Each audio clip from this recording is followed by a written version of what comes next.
The children born today are the ones who are going to be living for the next 70 or 80 years into the worst extremes of a climate that we won't be around to experience. So it's really important that we're taking responsibility now for their future. Very little work looks at 0 to 5-year-olds, but physiologically and socially, those youngest children are among the groups most vulnerable to climate change, especially in cities. It impacts directly their health, through exposure to extreme heat. When it gets really, really hot, children who are living in a top floor flat, really hot, need a space with clean air and where it's cooler. Extremes, although they're not as extreme in other countries, things like storms are so much more regular now. It impacts their mental well-being, it impacts their education. Climate change is always understood largely as an environmental issue. But if you actually look into the problem, it is social, it's political. So you really need an interdisciplinary team to look into anything linked to climate change, which is why I feel Grand Challenges has really helped us in getting this project with this amazing interdisciplinary group of academics from UCL. In the framing of the project, we wanted very specifically to partner with a London borough that's been identified as particularly at risk to climate change. And we were lucky enough to partner with Bright Start Children's Services, Islington. Bright Start is the multi-agency service for under 5 that is an integrated service with NHS and the London Borough of Islington. We wanted to create a situation where children were able to access safe green wild spaces so they could use those spaces.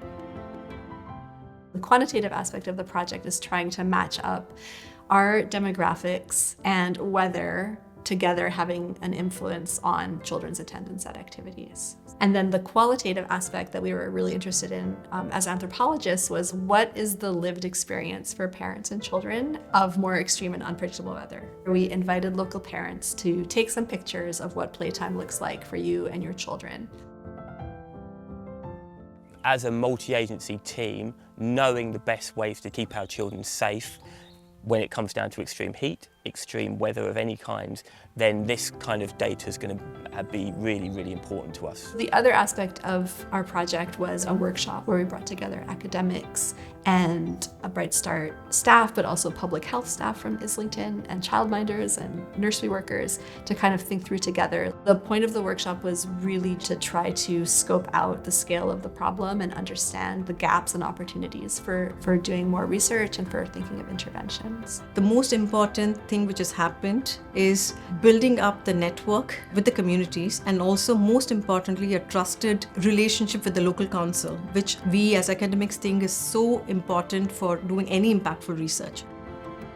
As part of the Grand Challenges remit, we're trying to think about global issues in new and innovative ways. So we wanted to use this study as a pilot of our interdisciplinary thinking, but also our methods, and then try to expand it to other cities, especially in the global south, where children are experiencing more extreme climate impacts right now.